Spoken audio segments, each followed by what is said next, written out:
Dear students, আশা করি তোমরা সকলে ভালো আছো। আজকে আমরা আলোচনা করব কোস্টাল ম্যানেজমেন্ট নিয়ে।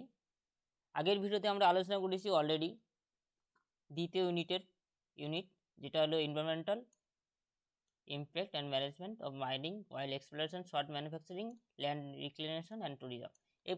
এই প্রশ্নটা নিয়ে আগের ভিডিওতে আমরা অলরেডি আলোচনা করেছি। আজকে আমরা আলোচনা করব তৃতীয় ইউনিট অর্থাৎ 3 নম্বর coastal hazard and their management using structural and non-structural measure, erosion, flood and encourage dune, degeneration and estuarine and sedimentation and pollution। এগুলো নিয়ে আজকে আমরা আলোচনা করব। তোমরা দেখে নাও পরপর করে। চলো শুরু করছি সর্বপ্রথম আজকে এই ভিডিওটি নিয়ে। তোমরা ভিডিওটি শেষ পর্যন্ত দেখো। চলো তাহলে শুরু করছি। দেখো, the coastal hazard and their management using structural and non-structural measure। এখানে ইরোশন, এখানে এই তৃতীয় ইউনিট থেকে সাধারণত অনেকভাবে প্রশ্ন আসতে পারে। কোনো সময় ইরোশন দিয়ে আসতে পারে, কোনো সময় ফ্লাড দিয়ে আসতে পারে, কোনো সময় স্যান্ড এনকারেজমেন্ট অথবা ডিউন ডিজেনারেশন অথবা এস্টুয়ারিন সেডিমেন্টেশন অথবা পলিউশন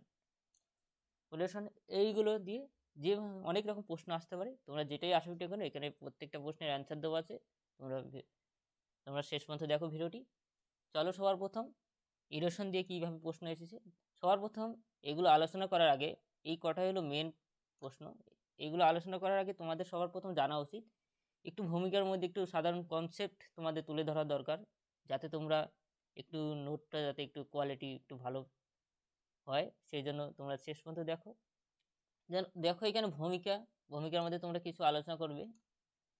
দেখো ভূমিকার মধ্যে এখানে কি সাধারণত হ্যাজার্ড কি, ওই হ্যাজার্ডের সাধারণ কনসেপ্ট দিবে এবং তার কিভাবে সাধারণ একটা কনসেপ্ট ইন্ট্রোডাকশনের মধ্যে দিবে। দেওয়ার পর কাকে বলে হ্যাজার্ড এগুলো নিয়ে আশা করি এগুলো জানো, অলরেডি পড়ে এসেছো, এগুলো আর বলার কিছু নেই, যেমন তোমরা অলরেডি জানো। তা উপকূলীয় দুর্যোগের কারণসমূহ, এই কারণসমূহগুলো একটু দিবে, একটু জাস্ট একে ইন্ট্রোডাকশনের মধ্যে দিবে।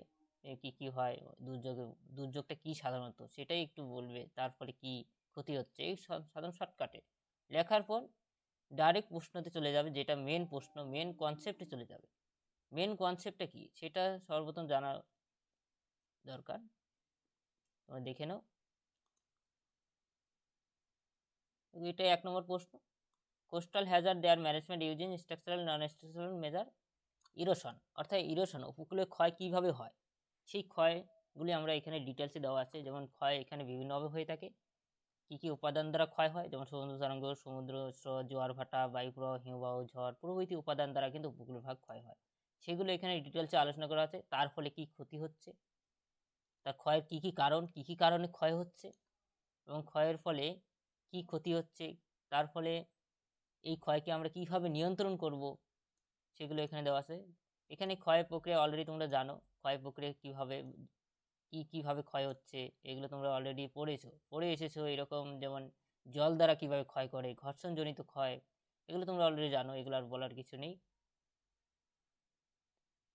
তারপরে এখানে দেওয়া আছে যে প্রাথমিক উপাদানের হিসাবে সমুদ্র তরঙ্গ উপকূলের গঠন ক্ষয়কাজকে নিয়ন্ত্রণ করলেও বেশ কিছু গৌণ উপাদানও আছে। যেমন প্রাথমিক উপাদান সেগুলো উপরে যেগুলো বললাম, যে কি কি জল দ্বারা ক্ষয়, ঘর্ষণ ক্ষয়, অবঘর্ষণ ক্ষয়, সেই সমস্ত ক্ষয় ছাড়াও আরও ক্ষয় রয়েছে। যেমন ভূমির ঢাল, আবহবিকারের দ্বারা কিন্তু ক্ষয় একটা বিশাল গুরুত্বপূর্ণ অংশ। উদ্ভিদ পাদদেশীয় ক্ষয়, মনুষ্য কার্যকলাপ, পাদদেশীয় ক্ষয়জাত পদার্থের সঞ্চালন, এই সমস্ত ফলে উপকূলীয় ভাগ ক্ষয় হয়। এর ফলে কি কি প্রভাব, একটু আগে বললাম যে ক্ষয়ের ফলে তার প্রভাব কি পড়ছে, সরাসরি কিভাবে মানুষের উপর প্রভাব পড়ছে এবং এবং পৃথিবীর উপর কি কি প্রভাব পড়ে যাচ্ছে, সেই প্রভাবগুলো এখানে আলোচনা করতে হবে। যেমন এখানে সমস্ত তোমরা একটু কনসেপ্টটা পড়ে একবার নিজের মতো করে বানিয়ে লিখবে। যেমন দীর্ঘকালীন প্রভাব কি পড়ছে, পরিবেশের উপর প্রভাব লক্ষ্য করা যাচ্ছে, সামাজিকের উপর প্রভাব কি, অর্থনৈতিকের উপর প্রভাব কেমন লক্ষ্য করা যাচ্ছে, রাজনীতিকের প্রভাব, এই সমস্ত প্রভাব এখানে গুরুত্বপূর্ণ। এরপর এই উপকূলের ক্ষয়কে আমরা কিভাবে নিয়ন্ত্রণ করব, তার সেই নিয়ন্ত্রণগুলো এখানে দেওয়া আছে। দেখো এখানে সমুদ্র ডাইক পুনর্নির্মাণ, এছাড়া বাঁধ নির্মাণ, এগুলো অলরেডি বৃক্ষরোপণ, এগুলো তোমরা জানো অলরেডি, একবার রিডিং করলে আশা করি বানিয়ে লিখতে পারবে। Coastal hazard their management using structural non structural measure, flood, অর্থাৎ বন্যার ফলে আমাদের কি হচ্ছে, বন্যা কিভাবে হয়, বন্যার কারণ কি কি, কেন বন্যা হচ্ছে, এবং বন্যার ফলে কি কি ক্ষতি হচ্ছে উপকূলে বন্যা, এবং উপকূলে বন্যার ফলে পরিবেশের কি প্রভাব পড়ছে, সামাজিক কি প্রভাব পড়ছে, মানুষের উপর কি প্রভাব পড়ছে, এই সমস্ত প্রভাবগুলো এখানে আলোচনা করতে হবে। এবং কিভাবে আমরা এই সব ক্ষতির বন্যার হাত থেকে আমরা কিভাবে রক্ষা পেতে পারি তার একটা কৌশল বা একটা নিয়ন্ত্রণ একটা আলোচনা করতে হবে। এটাই হলো এই ফ্লাডের একটা প্রশ্ন, এখান থেকে প্রশ্ন আসতে পারে, তোমরা দেখে নাও। দেখো এখানে বাঁধ নির্মাণ কিভাবে আমরা তার প্রভাব, একটু আগে বললাম যে কি কি ক্ষতি হচ্ছে এবং পরিবেশের প্রভাব, সামাজিক, এগুলো তোমাদের আর পড়ার কিছু নেই। তোমরা একবার কনসেপ্টটা ক্লিয়ার করলে আশা করি তুমি বানিয়ে লিখতে পারবে। কিছু এই কোস্টাল ম্যানেজমেন্টে কিছুই নেই, আশা করি তোমরা আগেই এগুলো পড়েছো, আগেই তোমাদের এগুলো কনসেপ্ট ক্লিয়ার রয়েছে।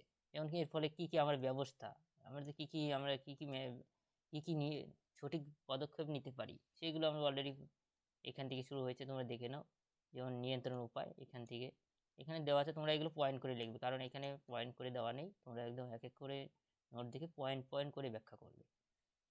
তাহলে কোস্টাল ম্যানেজমেন্ট আমরা ফ্লাড সম্পর্কে জানলাম, এরপর আমরা জানবো বালিয়াড়ি সম্পর্কে জানবো। বালিয়াড়ির ফলে কি কি ক্ষতি হচ্ছে, বালিয়াড়ি স্থানান্তরের ফলে সেগুলো এখানে দেওয়া আছে, যেমন এর ফলে কি কি কারণে বালিয়াড়ি স্থানান্তর হচ্ছে, এবং বালিয়াড়ির ফলে কি কি মানুষের মানবীয় কী কী কারণ রয়েছে, এবং প্রাকৃতিক কী কী কারণে বালিয়াড়ি স্থানান্তরণ হচ্ছে সেগুলো এখানে দেওয়া আছে, এবং প্রভাব, এর ফলে পরিবেশে কী প্রভাব হচ্ছে, অর্থনৈতিক, সামাজিক, ও সমস্ত পয়েন্টগুলো একই প্রায়, খালি তোমাদের বালিয়াড়ির কনসেপ্টটা তোমাদের জানতে হবে যে কী ক্ষতি হচ্ছে, কী প্রভাব, এবং এর ফলে কী আমরা গ্রহণ, মানে কী নিয়ন্ত্রণ কী করব, মানে বালিয়াড়ির হাত থেকে রক্ষা করার, স্থানান্তরের হাত থেকে রক্ষা করার জন্য আমরা কী করব, সেগুলো তোমাদের পড়ে নেবে। আশা করি এগুলো বলার আর কিছু নেই, তোমরা এগুলো অলরেডি কনসেপ্ট জানো। এছাড়া পলিউশন নিয়ে আর কিছু বলার নেই। পলিউশন তোমরা তোমরা প্রায় নিচু ক্লাস থেকে পড়ে পড়ে চলে যাচ্ছ, এখন পলিউশন নিয়ে তোমরা আশা করি কনসেপ্ট ক্লিয়ার একটু পড়ে নেবে, জাস্ট কনসেপ্ট ক্লিয়ারের জন্য। আর উপকূলে কীভাবে দূষণ হচ্ছে, পলিউশন হচ্ছে, সেটা নিয়ে এখানে আলোচনা করতে হবে। এবং এখানে কী কীভাবে দূষণ হচ্ছে সমস্ত এই দূষণগুলো, যেমন তেল দূষণ একটা গুরুত্বপূর্ণ দূষণ কিন্তু সমুদ্রে, উপকূলীয় অঞ্চলে। তারপরে তেল দূষণের প্রভাব, এর ফলে কি কি প্রভাব পড়ছে সেই প্রভাবগুলো এখানে দেওয়া আছে। এছাড়াও রাসায়নিক দূষণ, রাসায়নিক দূষণ একটা গুরুত্বপূর্ণ দূষণ, পলিউশন। তেজস্ক্রিয় দূষণ একটা গুরুত্বপূর্ণ দূষণ, এই দূষণগুলো একটু আলোচনা করবে। প্লাস্টিক দূষণ সমুদ্রে গুরুত্বপূর্ণ, এর ব্যবস্থা, এর ফলে আমরা কি কি ব্যবস্থা করতে পারি সেগুলো এখানে ডিটেলসে আলোচনা আছে। তাহলে তোমাদের এই পর্যন্তই। তোমাদের যদি এই ভিডিওটি ভালো লাগে অবশ্যই কমেন্ট করে জানাবে, এবং তোমাদের যদি আরও আরও দুটো ইউনিট যদি তোমাদের পুরো অ্যান্সার যদি লাগে অবশ্যই কমেন্ট করে জানাবে, তাহলে আমি পরবর্তীতে এই দুটো ভিডিও নিয়ে আসবো। তোমরা যদি কমেন্ট করে জানাও তাহলেই আমি ভিডিও নিয়ে আসবো, তাছাড়া আমি ভিডিও নিয়ে আসবো না। এখানেই স্টপ। সকলকে অনেক অনেক ধন্যবাদ ভিডিওটি দেখার জন্য। আজকে এই পর্যন্তই, তাহলে আজকে এই পর্যন্তই রেখে দিচ্ছি।